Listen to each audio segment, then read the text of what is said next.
Constructing your life is about much more than just building a bank account.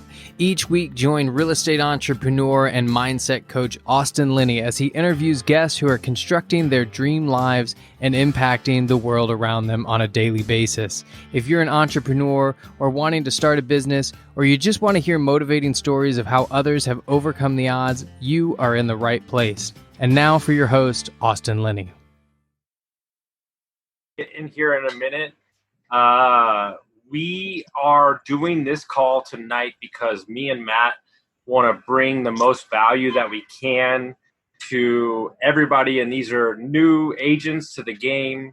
One's about to get his license. One just got her license, but they do want to be investors too. So we're trying to give them the benefit to ask the questions that we didn't get to ask and stuff like that. So what I want to do real quick, keep it about 4 or 5 minutes.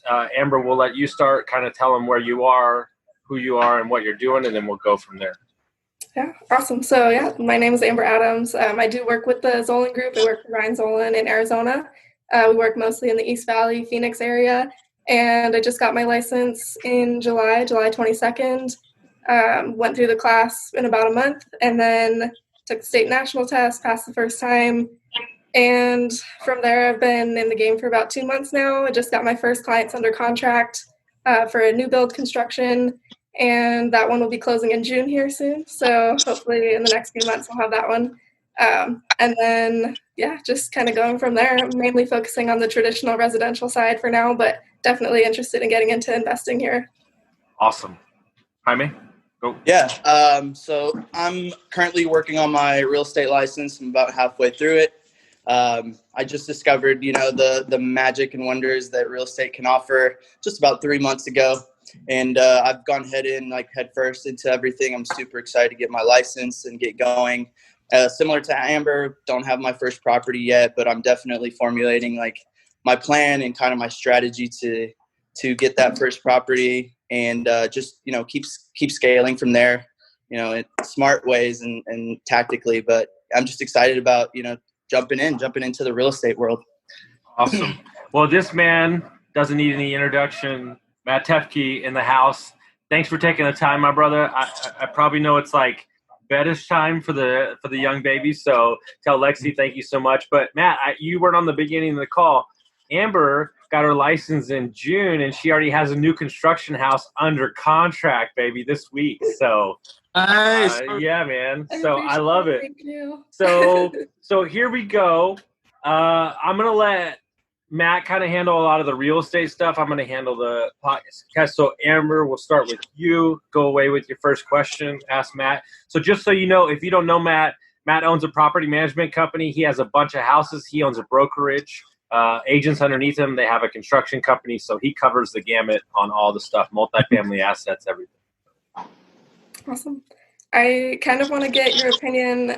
I'm coming into the game at 18, so I am trying to get over the mindset of the fact that I'm so young and trying to get people to trust me to help them with the largest purchase of their life usually. So I was just wondering if you had any advice for that kind of mindset.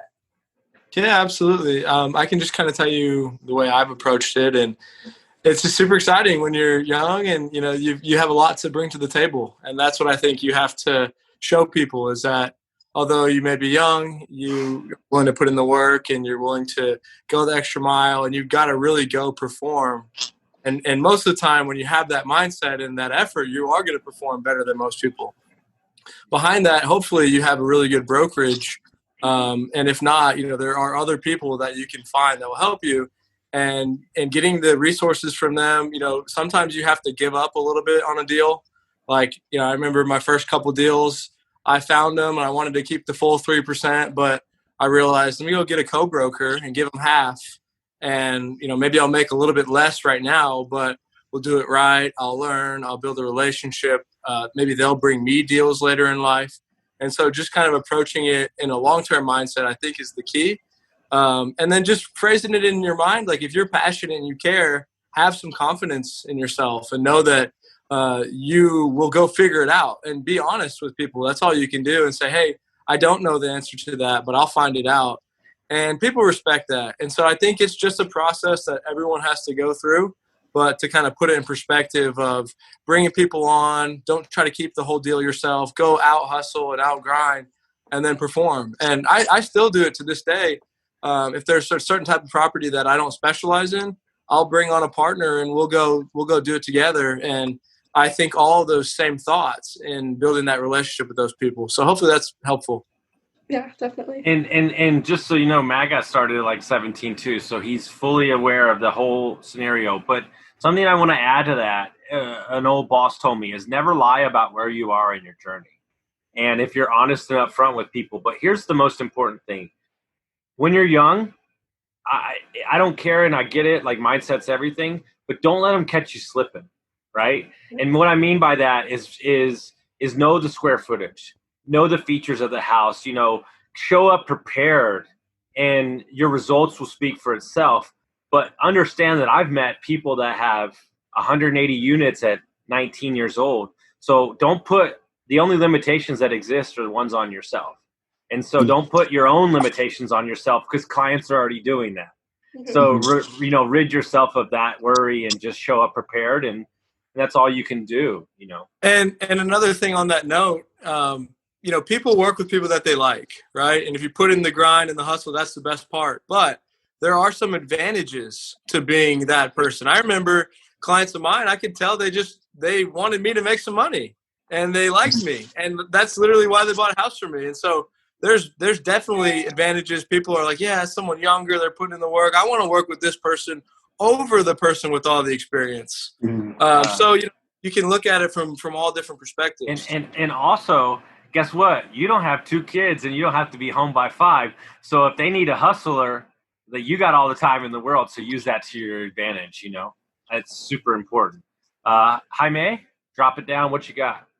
Yeah, I mean, so mostly the questions I wrote are more investing questions. But I think this one goes hand in hand, and you kind of already covered it. But so do you think at the beginning, obviously, like you mentioned, Austin, having some knowledge and knowing your square footage and all that is important. But I feel like as a new agent, I stress out, and I'm not even an agent yet. I don't stress out, but I think about like, man, I don't want to look at like the guy that doesn't know anything. So at the beginning, do you think mindset or knowledge is like more important as starting agent? What do you think is more important? Austin, you want to take my dude, you just hit you just slid a 86 mile-an-hour fastball down my plate. So look, at the end of the day, I just said this with a guy I was meeting with earlier today. The knowledge of the real estate bubble, right, is Matt's been at 10 years. I'm older than him, so I'll just keep my age out of this. But what I'm saying is the knowledge will be learned as you go on, right? And you do have to have a baseline knowledge, but you will learn way more from doing. But, Nick, your buddy who introduced us, said it perfectly. I think he's listening right now. I want to give him a shout out. He said that if you don't have the right mindset stepping into investing or as an agent, the real estate podcasts are just fillers, right? And so if you don't have the proper mindset stepping into it, your age, your all that stuff, dude, it's mindset 20 times over because truly, and I mean this, and you can talk to my boy Adrian, who we had on, when he was 18 years old, they had to raise $150,000, and he was like, I don't know where to get that money. And he like YouTubed it and figured it out. And then when you get over that hump, you're off because you're just you now it's not an obstacle, it's just a moment in time, right, Matt? Yeah, man. I think you just gotta go. I don't think about things. I just go, and I get all the knowledge. I'll tell you, my experience is when I first started, I really was seeking hard to learn, and so I committed to it. And I said, I'm going to learn as much as I possibly can and do it from a ground level. And I was literally the first one in and the last one out for 2 years. I was taking 18 years of school. I got Rookie of the Year, Realtor as a full-time student, and just grind. And I didn't miss a call. And you just got to get out there, man. And mindset's obviously important for everything. And the most important thing is longevity.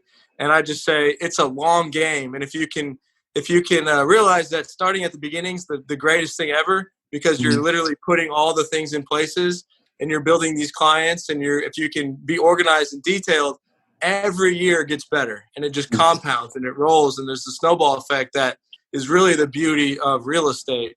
And so all along the way, I was always learning. I sat down with this guy for an hour every day after school, and we went through contracts. When I graduated college and I moved back to Round Rock, I sat down with Don Quick, the broker, every morning at 7 a.m. and I would ask him questions. And so if you're going to you got to find those people that can help you. And to do that, you got to present them something and provide them something. And I do that myself every day still. And it's a process, and it's the long game, and staying power is the key.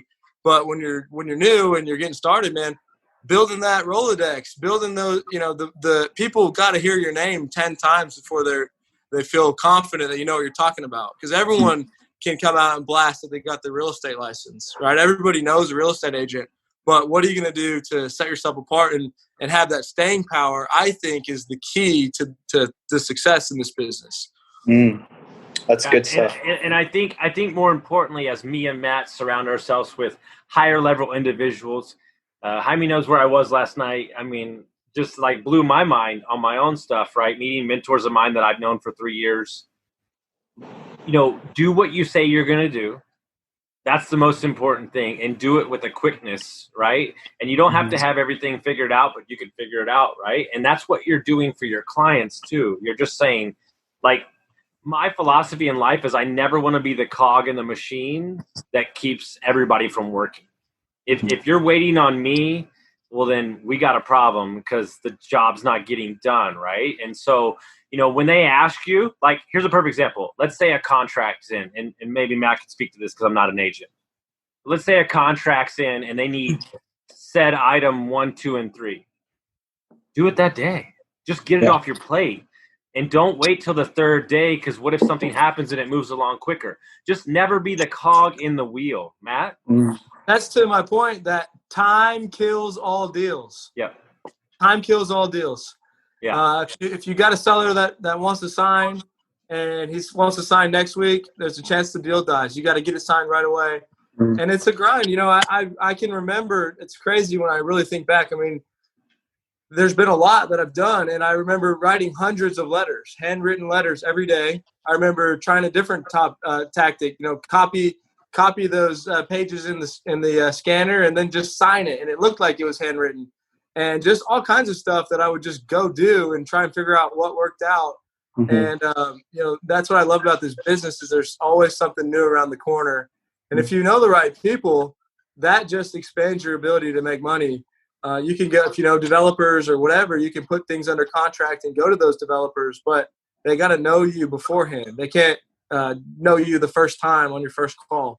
So that's why it's just playing the long game. And we're gonna jump into the questions again, but something I just thought about on that vein. Remember that as a real estate agent and real estate investor in general, a lot of the sexy, unsexy professions, meaning the lawyers, the title companies, the mortgage lenders, these are the people that I would target to take to lunch, because they're the ones seeing transactions happen.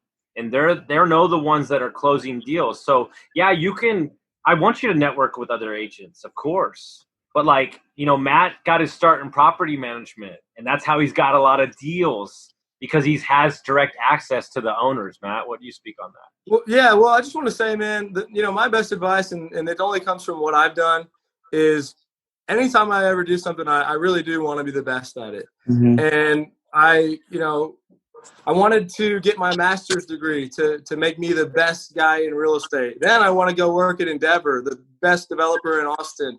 I want to get around Don Quick. So I think you got to get around the best, as close as you can around the best, as far as everyone's better in different ways, but get around what you think is the best. And it's not necessarily that it makes more money, but it fits with your style. Like, this is what I agree with. This is what I want to be about. I want to follow this and learn from this. And that's what I did. And I did that for 8 years until I branched off. I mean, most of this time that I've been in the business, I've been working at other companies, learning from people, at other brokerages, and only for about 2 or 3 years now have it been totally on my own.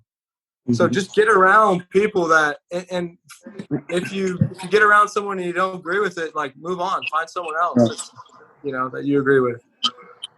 People that are aligned to what, like you're saying, to your goals and what you want to achieve, and they're doing it at a high level. Yeah, 100%, 100%. Yes, and sir. Plug in at the ground floor, man. Mm-hmm. Yeah, that's great. So Amber, what you got? So this kind of goes hand in hand too, but I know you both come from pretty different backgrounds in real estate. So just wondering, in your opinion, what is the best way to just get started in real estate investing in general? Do you put your money into a real estate investment trust, or do you save up some money to buy a property and rent it out, or do you wholesale, or like what is the first thing that you would do, or would you learn a little bit of all of it and just go for it, or do you get really good at one thing? My opinion is just do a deal, any deal. Put it in an investment trust, sure, and then you can pull it out when you find the next deal. I look at, it's one of many. You're playing the long game, and just to get a deal done, and it's got to be something that you like and does well for you. There's no point not to, but this is how I look at it. Whether it's a 22% return or a 17% or 16%, I don't care. I just want to go do the deal, and so I can get to my next one, because I don't want to just sit there and analyze paper all day. I want to get into action and go, and that's me. Everyone's different. There's positives and negatives to that mindset, but that's kind of how I view it. Just do a deal, and I guess to make it a little bit more outlined, like go buy a duplex and house hack it. Go buy a house and house hack it. Rent out the rooms. It's going to take a sacrifice. Every time I've ever done a deal, and I've bought like 12 or 15 houses that I've moved in and out of, it was a sacrifice. It was a sacrifice to move there. It was a sacrifice to move out. I had roommates, whatever it may be. Real estate, in my opinion, is all about a lot of different sacrifices over the long run, like I said. But go, put it in a REIT until you find a great duplex. Buy the duplex, house hack it, refinance it, flip it, buy another one. Just start doing deals. That's how I view it. Mm-hmm. No, I concur. Jaime, next question. Yeah, I mean, just to add that, I think the main point that you're saying is pretty much the best way to learn is to do it. Yeah. So, and use your resources, like you don't want to just do it and not have talked to anyone. Talk to 10 people. Right. Make sure you're doing the right thing. Yeah. So I guess to go into the investing side a little bit.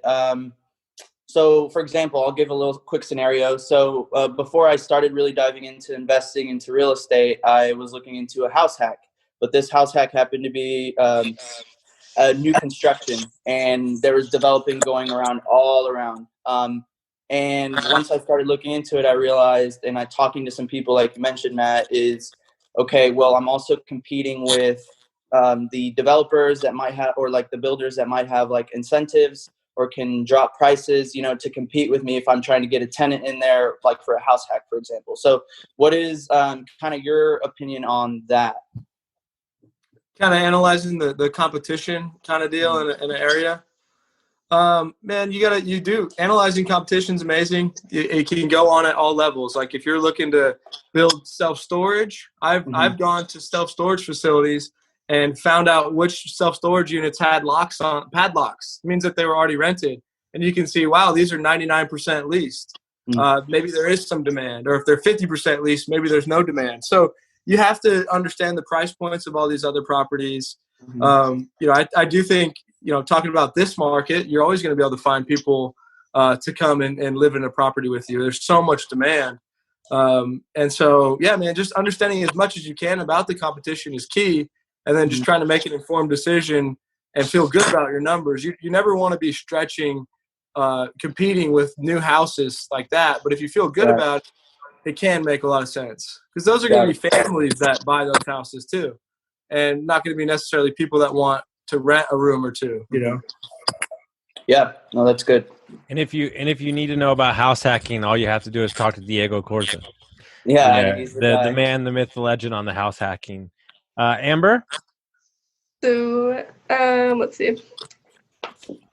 I was also wondering, so I know we talk about mindset a lot. I know you guys have touched on it, but how do you bring value as a new investor, new agent, to get like those mentors and to, like, I know you said bring them out to lunch, but what other value can you bring to them to kind of get that knowledge? There's a lot you can do. I think it starts with asking the right questions, because I do it constantly to people. And sometimes I'll leave a meeting and somebody's looking for landscaping company that they want to buy, or they're looking for a mentor. You got to kind of ask a little bit deeper questions, like what are you struggling with, and kind of figure it out, and take that approach where you might not understand what it is on the first meeting. You might just introduce yourself, but on the second meeting you might ask a question, and you just got to be super creative. The obvious ones are people want to see deals. People want to meet other people.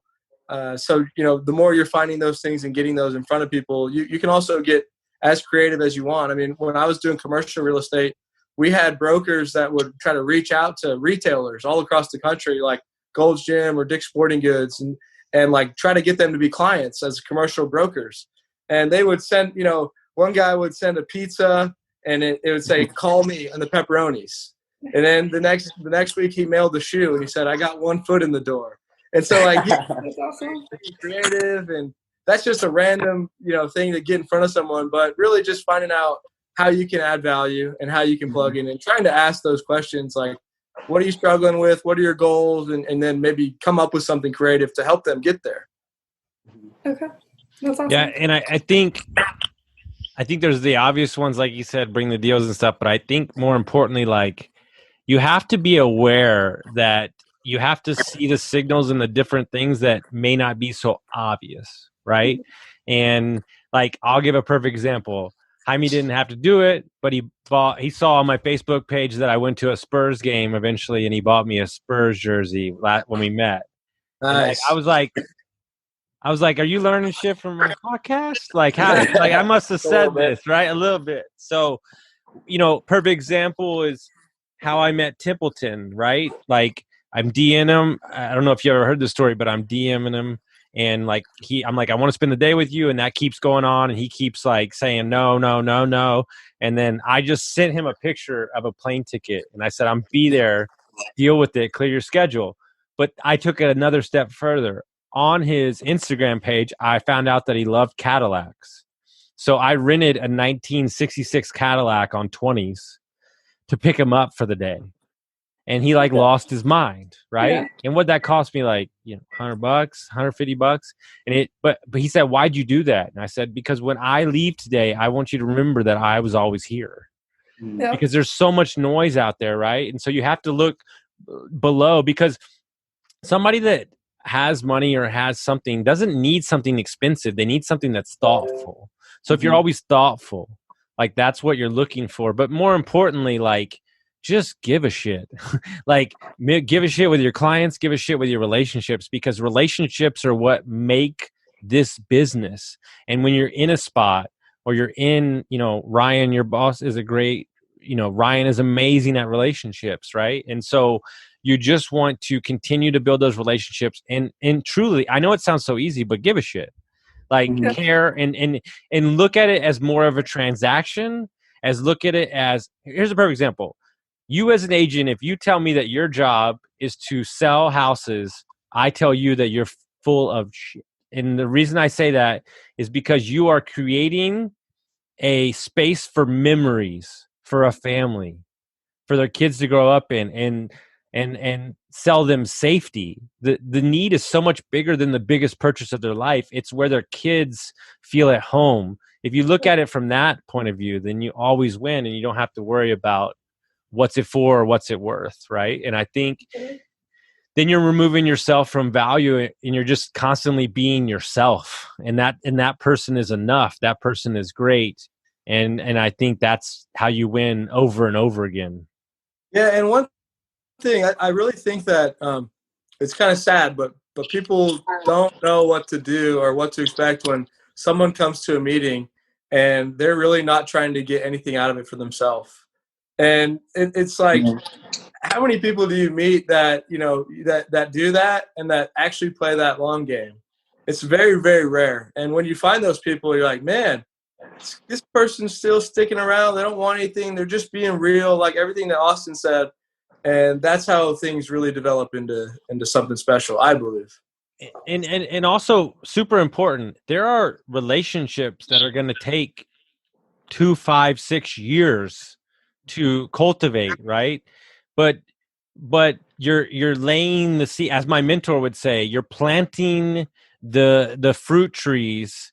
You're planting the seeds, and it might bloom 10 years from now, but you have no idea, right? And so you're just taking it that step farther and doing that little bit of extra, and then your clients are going, wow, like they really noticed that my daughter tap danced and they bought her, like, I don't know, I mean, but just like the detail stuff. Yeah, and having a good attitude. Every time I respond to emails or people, I'm always very nice. Hope you're doing well. How's it going? Instead of just getting straight to the point all the time, just be, have that nice approach. And it's just special, man. I really want you guys to if this is what you want to do and go after, I want you guys to do it and be very successful, because it's, like I said, I'm 10 years in, and all I see is the positive results from everything I've done and from everything that everyone else around me is doing. And that's why I'm so passionate about getting it out there. I mean, I've talked about this many times. My mom was cleaning houses and ended up owning 20 houses. And so everybody can do this. It just takes time, and it's amazing, because it not only does it change your life, it changes generations, right? Like, you just pass this on, and I think you always need to be thinking about owning real estate. And being a real estate agent is amazing, and it's great, and you make good money, but you got to play the long game and own, and figure out how to be unique and creative, and realize that you can do anything. You could develop. You could go do commercial leasing. Like, there's no limits on this, and I really want you guys to get there. So hopefully this and any other questions, we can add as much value as possible. I just want to be very real about it. For sure. Jaime? Yeah. Just kind of looking at like our market, another thing, like when I first started going into real estate investing and looking into it, a lot of things like would say, hey, like out of state investing, or further away from you where maybe the market value is a little lower, or you can find a better deal in places that aren't, for example, maybe Austin. So as the first property, hopefully I get here in the beginning of 2021, do you recommend as a new investor to try to keep that property, as close to you as possible, so that you can get that, that management experience in? If you're not going to, like, if I'm not going to house hack it, for example, get that management experience in and just be more of like a tangible thing where I can see it and be there, then rather than, something further away? I don't think it matters. I mean, it's all about the deal and the numbers, and, back to just doing a deal. And I would just keep your mind open, man. Maybe the deal's bigger than you think. Like, talking to us, we have the ability to help you pull off big deals, and we want to do that. So maybe it's a larger multifamily. Maybe it's a self-storage. Like, real estate's everywhere. And that was what blew my mind, is when I got into retail after 7 years of doing all residential, I was like, man, I don't know anything. Like, retail is a whole nother world. Never thought about, like, restaurants and retail space and office buildings and land and RV and mobile. I mean, it's all there. And so, if you're wanting to take this investment route, like I said, man, I was writing letters every day. I was making offers every day. I couldn't pass a sign without. You want to become an expert, and you have to know the market. Like, if you don't know what properties are selling for on your street, on the next street, on the corner, then you're not going to really know when a good deal is there. So just calling, having conversations. If it's your first deal, I would probably recommend, just so you can get the hands-on experience, like house hacking and living there. So obviously you'd want to pick a location that works with work and all that. So that's kind of a variable, but does that answer it? Yeah, no, I think that answers it. I was kind of already set on keeping it closer, like you mentioned. But I will tell you this, though, something I learned the hard way. Make sure that when you do use your FHA to buy your first property, the 3.5% down, you buy the best and highest use, meaning a fourplex, a threeplex, a duplex, because that's the lowest amount of money that you'll be able to enter in a property. So you can live in one unit and rent out the other. So you meet that threshold because the rest of the time it's going to be 5, 10, 20% down. Yeah, that's a really good point. Go hear the word no 100 times. That's the key, Yeah. man. You know? What do you Yeah. tell Amber? She hasn't heard your saying. What is it? Oh, Amber, I just say, you know, anything that you want to do, if you go collect no's and hear the word no 100 times, you'll find success. I You know, love if you it. want to go figure out how to get a new client, have 100 people tell you that they don't want to be your client. And I guarantee you'll find some clients in there. Takes one yes. So That's right. That's right. Collect Amber? the no's. that's awesome. I wanted to know, so what's the best advice that you guys have ever been given within anything real estate? And then I also want to flip it and go, what's the worst advice that you've ever been given that maybe you had a really big learning experience from? And that's good. That's really good. Austin, you got anything that comes to the So immediate? I tell you what, the number one advice, I just said this to somebody like 30 minutes ago. I got to hang out with guys that are worth a lot of money last night, dudes that I've looked up to for a long time in GoBundance in Austin, one of my favorite humans in the world. And it's the same thing when I met my mentor. And it happened that quick. You are no different than me or Matt or them. That's it. No different. You can do everything you want to do. And when you can wrap your head around that, then you can you can do anything you want to do. That's the biggest thing that when I sat across from my mentor who gave me 15 minutes, I flew across the country. I sat down, we talked for 5 minutes. He looks at me, he goes, bro, we're the same person. Like, stop putting me up on a pedestal. Like, I just got started before you did and maybe had some better mentors. That's it. Boom, done. Okay. Holy shit. Like, we can go execute. Now on the worst advice thing, I actually think it's my own advice that I took. Do not run a large-scale Airbnb operation in 7 states. You will go down in a blaze of glory. That's what I do know. Look, you can invest where the deal makes sense. But really, like Matt. Okay, perfect example. Matt destroys Round Rock. Like, it's a sub city. Like, he knows every value of every street. So there is something to be said to just knowing your spot and just banging it out. So I can give you advice. Hey, don't invest out of state. Don't do that. I got a ex-business partner who owns 25 doors and never seen them. Never even been to the state. Like, that's all he owns. So it's all relative, but the worst advice I got was not to listen to yourself, because yourself, you have all the answers in here. All me and Matt are doing is confirming the questions that you have. Matt? Yeah, it's just got my head spinning. I haven't really, I always just kind of go and learn by example and have a bunch of these life lessons. And, it makes me think of a couple quotes. So my favorite quote is, the humble cannot be discouraged. And I think the mindset is just having humility with everything that you do. And, I guess if I were to think about like business and real estate, it's just building the team and having all the right people. I've given up a lot of equity on a lot of different companies and branches that I have to find the right people. And I just have this big belief in getting as many good people around me as possible and just doing what I think I'm best at and zoning in on that.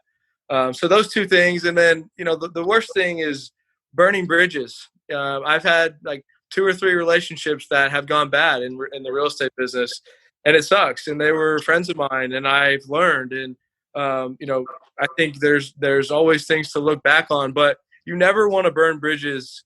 I think that, like, even if something went wrong, just own up to it and say you're sorry and keep that relationship. Like, life's too short to.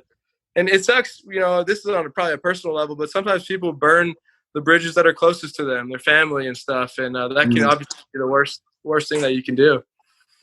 And more importantly, because I just had this situation happen with me, it doesn't matter, right? 20 years as an alcoholic, a meth addict, homeless.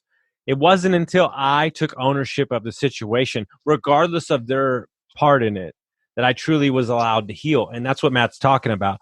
If family members burn you, you don't have to hang out with them every day, but release them of the burden to understand that they were hurt and you can move on from it. And it's not, because here's what they don't tell you. Yeah, they might be carrying the burden, but you're carrying it too. And it's holding bandwidth in your head. Remove yourself of it and just move on with your day. Yeah, and I can't tell you how many people, like, I don't always dress super fancy and nice, and like when people maybe first see me, they're like, "Who's this guy?"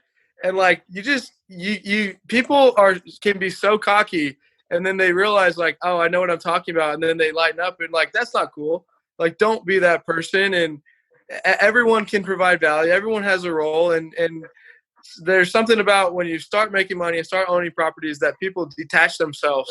And that's why I like that humble quote. It's like, we all could be in the same situation. We've all had the same feelings. It's all a journey. And, just try, and you guys are probably like this, I'm sure, but just don't ever try to put yourself above people within the business. Like, always lead with service and value and approach it that way.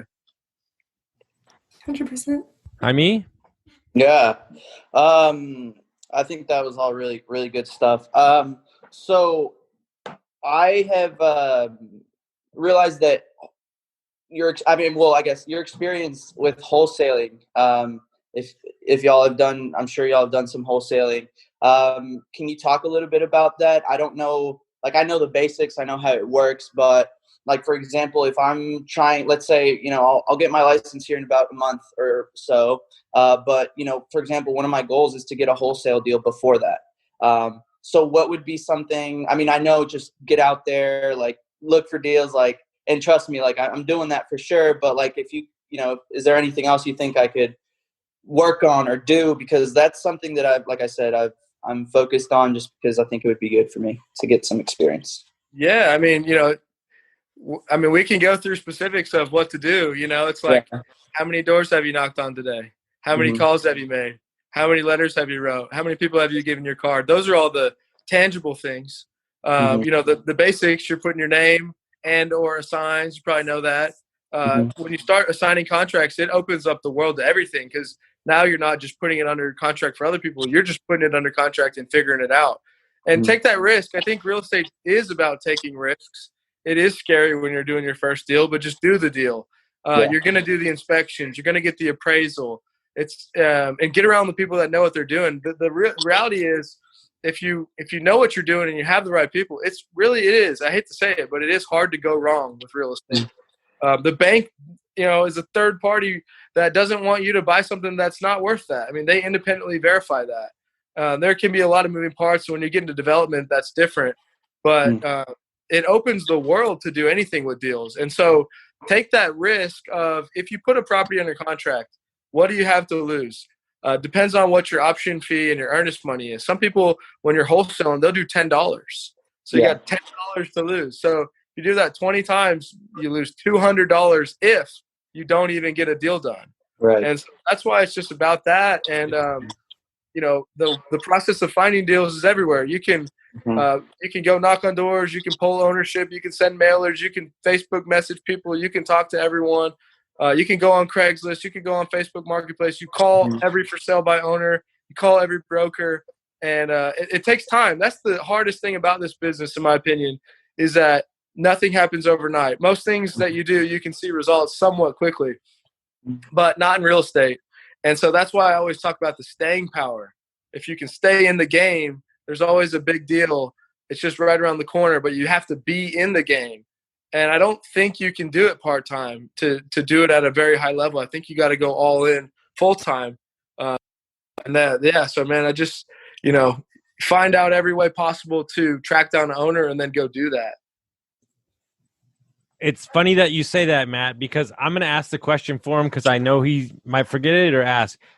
Jaime has a job right now. He's going to get his license. They're moving back in with their in-laws to save money to buy their first investment property, which is amazing, because you have no ego and you're like, I'm going to do what's necessary, as Matt talks about. I told him that if he truly wants to be an agent, and I'm not even an agent, that he should go all in, get his wife on board, and quit the job. What do you think? I would, and I did. But that's not necessarily the 100% right answer. Mhm. You know, maybe it's not the right time, but I don't, I think you just got to put in more hours than anyone else. Like I looked at it as a competition, right? I remember when I was 17, 18, 19, my goal was like, I want to be doing more, and I've kind of pulled off as I've gotten older and had kids and stuff, but I want to be doing more than anybody in the entire world is doing at 17 years old that's in the real estate business. All right. So I got the rookie of the year. Great. Now 18, I want to be the best. I got the rookie. Now I'm getting the master's degree. Like, it was a competition to be as best as I possibly could. So if you think you could do that having a full-time job, you probably can if you have that determination and grind. And you'll get there a little quicker. If you want to go full-time, it will work out if you have that mindset.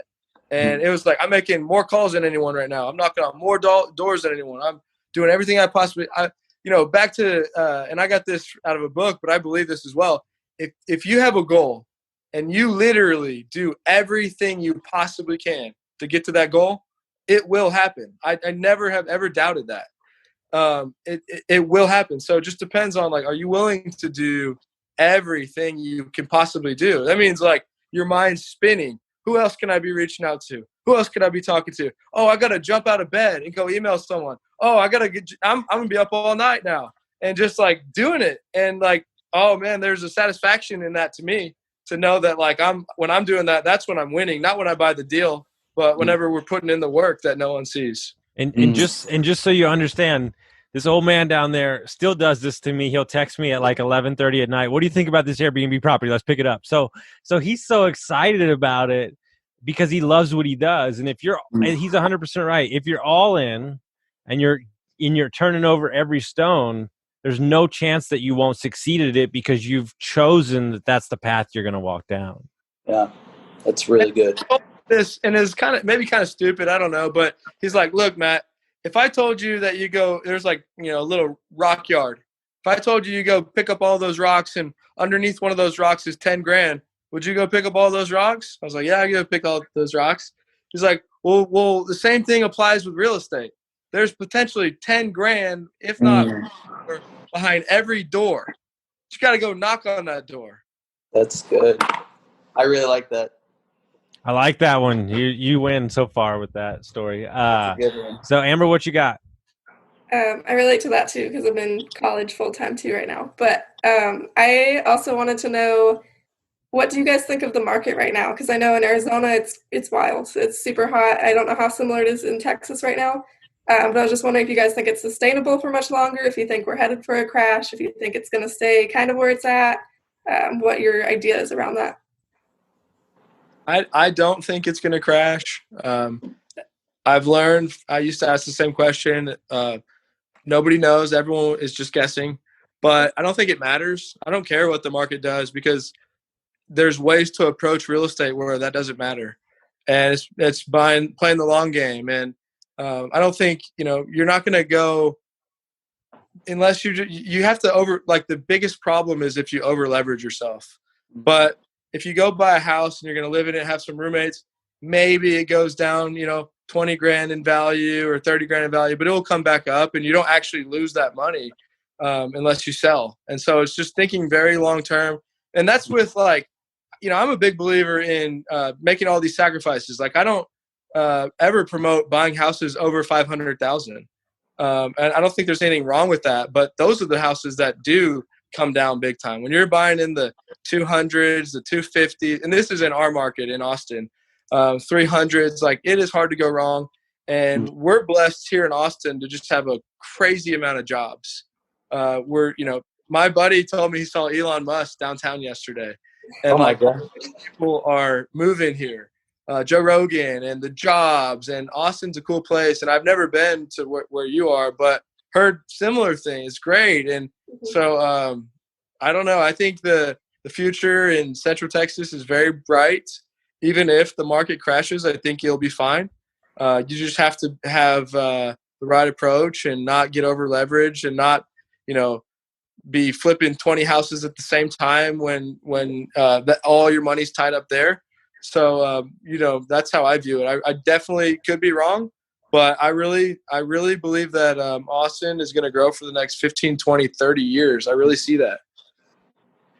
I think the best thing to do, because I don't give a shit about the market. There's deals in every market. I don't even operate on that mindset. But what I do is I do have options available for me. If one thing doesn't work, can we back it out of here? Can I wholesale this? Can I move into it? Can I Airbnb it? And I keep options available where I don't get hamstrung by sticking my neck out there and doing something I shouldn't be doing in the first place. But I know everybody says it, but you truly make money on the buy. You don't make money on the sell. And if you do buy and you do hold long term or whatever works for you, move on to it. But here's something very important. If you're a new investor and you doesn't mean you have to buy a property right now. You could wholesale for the next 2 years and have a ton of cash. And then instead of buying a single family residence, you roll into a 12 unit, like, you know what I'm saying? There's a technique called the stacking technique in investing. A lot of these rich guys have used. You buy one property and then you buy a duplex. Well, then you have 3 properties. Well, then you buy 6 properties. Well, then you have 9. Well, then you buy 18 doors. And you just keep stacking. You could do that once every 2 years, once every year, and you look at Matt's mom, who's continued to buy single family residence, when she has, and there's so many options, but just make sure he's 100% right. Make sure you don't over leverage yourself. And then make sure that you're buying right and you feel confident about it. And if you're just don't do it to get the doors is what I'm saying. Just make sure that you're buying right. Who's next? Jaime. I think Jaime. Yeah. Let's see here. I mean, with like the answers, y'all have covered a lot of like the main questions, but I guess this kind of goes back to like the whole mindset thing and starting out, and y'all have covered it a little bit, but Matt, if you were 17 again, starting out, and Austin, I'm not sure what age you started like really going into this real estate thing. If you could like narrow it down to a few things, what would we know, like for Amber and I, what would be the most important things to come out of this knowing or being aware of?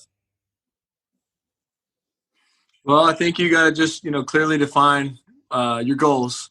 Number one, that's always important. And then just get after it and find the best. Who's the best? Who's the best in what you want to do? You don't have to only find one, find a couple of them and go plug in. That's what I did. Play the long game. If this game is for you and you feel like it fits what you want to do, like reach out to us, reach out to anyone. Just get out there and do it and take good notes. Like, remember, follow-up's key. And I don't do a lot of the things that I used to do. And I was better when I was younger because I cared more, right? But I used to write a thank you letter to everyone I met with. I used to do all kinds of stuff like that. And I've been taught that by other people, and it goes a long way. And then just go have fun with it, man. That's the actual coolest part about all of this is you're in a job where you can do this for your entire life. Like I plan to buy real estate if I can live to 90. I want to be buying real estate and doing 1031 exchanges and collecting some rent. And I would say in my opinion, do not only make money on real estate commissions. That scares the heck out of me. I would hate to only make money on real estate commissions. That's why I've been creative and flexible and do management and construction and buy properties, like get all the values of real estate. And in order to do that, you got to learn as much as possibly can. And to do that, it takes a lot of time. And play the long game. Like, these things are so simple, but they work. They work for me. They work for everyone. It just comes down to if you want to go actually do that and make that happen. Yeah.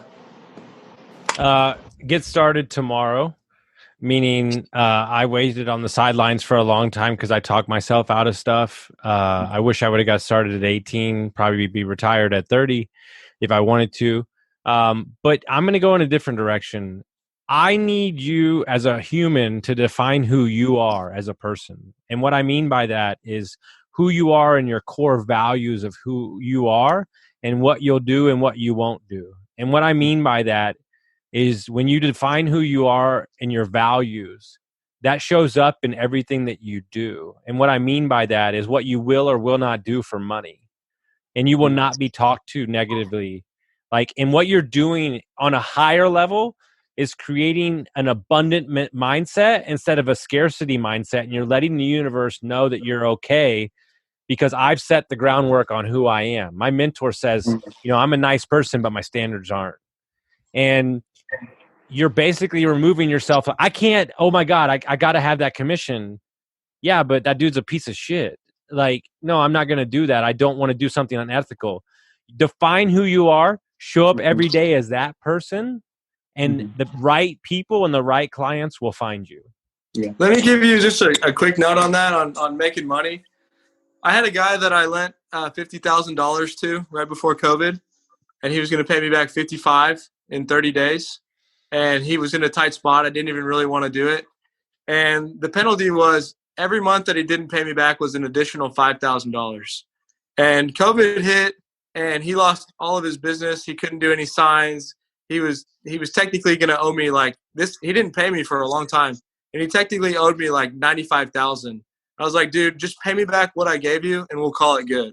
And I could have gouged him. I had his property on the line. I had the deed. I could have made $150K. And I was like, I'm not going to screw this guy. He kept a relationship with me. He did what he could. And now this guy's building a free sign for me at my office for about $15K. And he might build the free signs for me for the rest of my life. But don't try to just make that quick dollar, and try to have passion and empathy. And you know, like you said, I mean, that's just a perfect example of us doing what we say we're doing.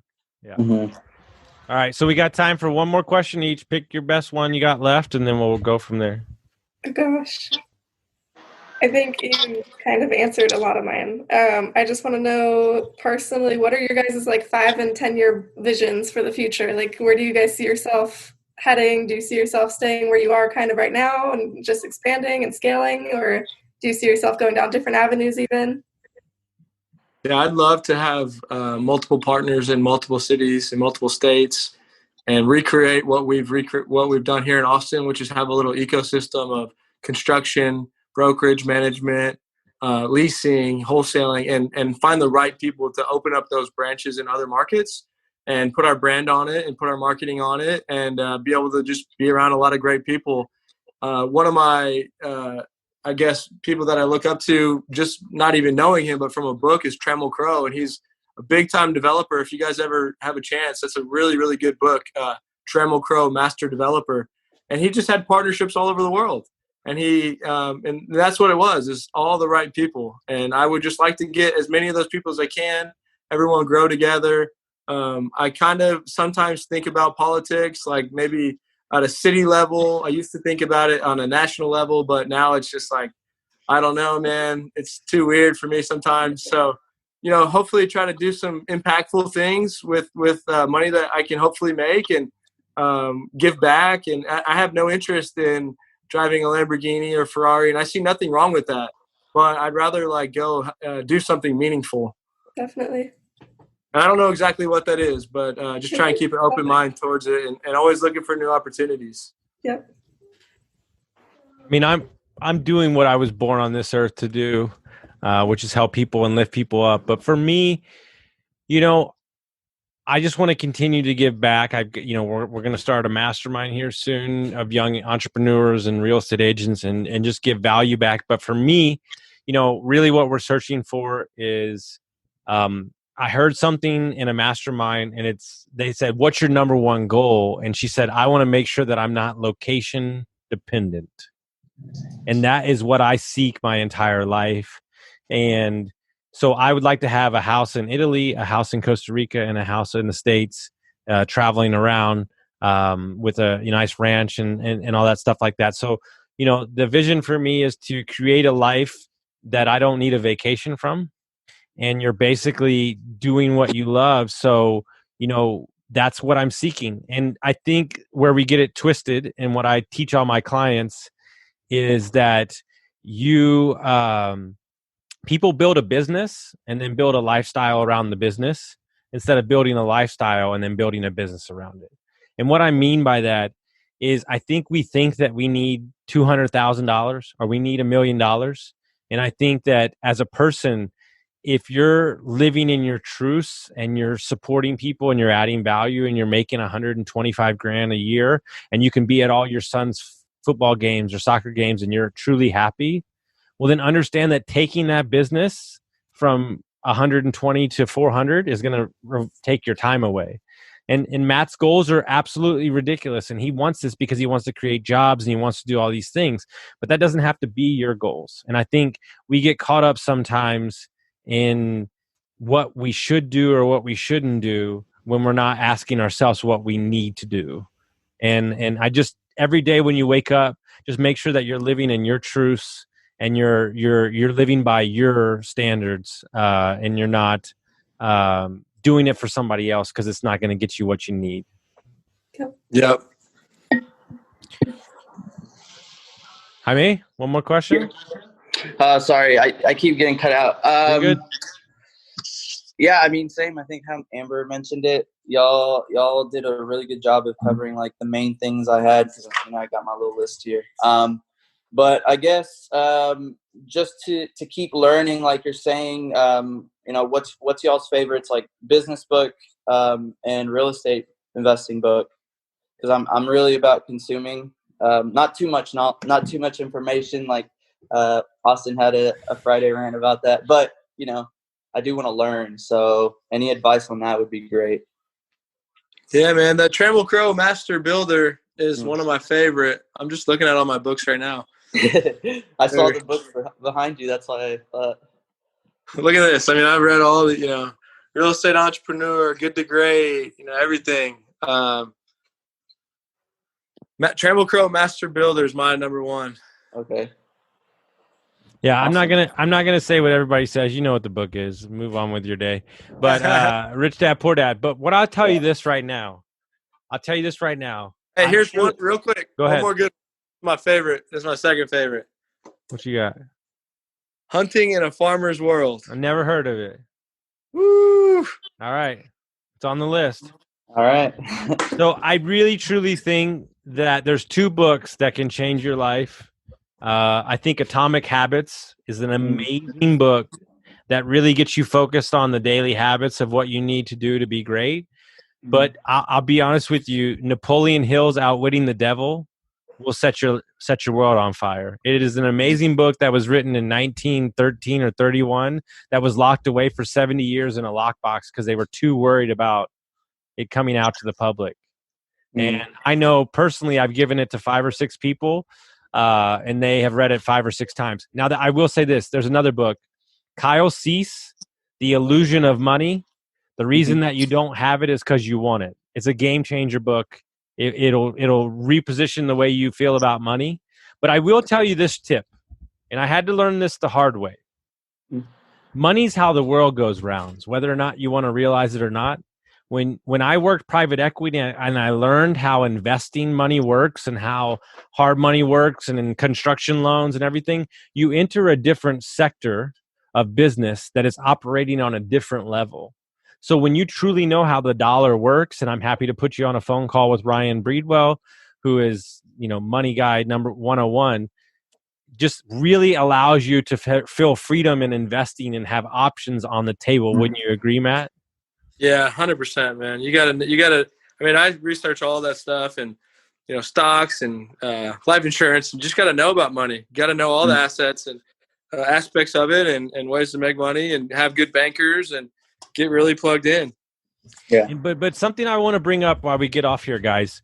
I want to commend both of y'all for stepping up and jumping on this call because it is nerve-wracking and it means a lot to me that you're willing to put yourself out there, and that tells me already that half the battle's won. And so now you have 2 guys that are rooting for you and working hard for you because you've taken the steps and jumped over that hurdle. Yeah. Yeah. I was reading this, man. This guy sent me, I called this guy about 20 times. He's a big time attorney in Austin. And he sent me this letter. It's about 15 pages. And he says, hey, Matt, I really appreciate the consistency. I've never seen anyone do anything like that. I'm going to give this to you. I give this only to my daughters. And it's straight up life advice, like 15 pages of it. Wow. And first thing is while you're young, go far out and buy raw land at traffic intersections, highways, major intersections, and buy it on owner financing, because that's the way you'll probably only be able to do it. Buy low and wait for the rise and the growth of cities, then wait and wait and wait until it's time to develop. That's how my wife and I have been so lucky to accumulate assets.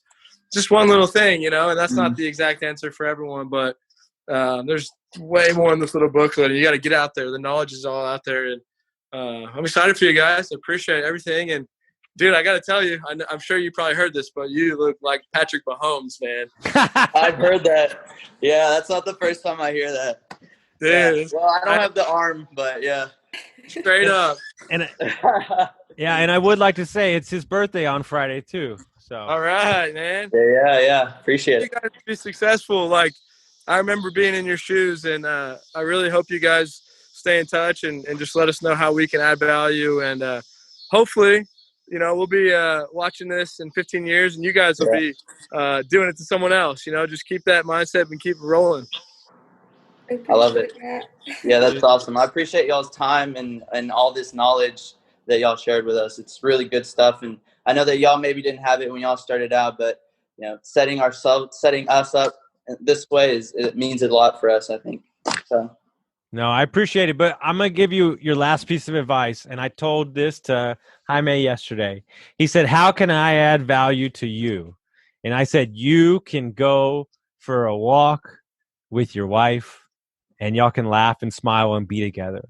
Remember, the most important relationship in your life is the person that is closest to you. Make sure that you nurture that one, and that's the most important one. I love it. All right, guys. We'll see you next time. Thanks, everybody, for coming on, and we'll talk to you soon. Thanks, guys. Have Thanks, a great guys. one. Thank you.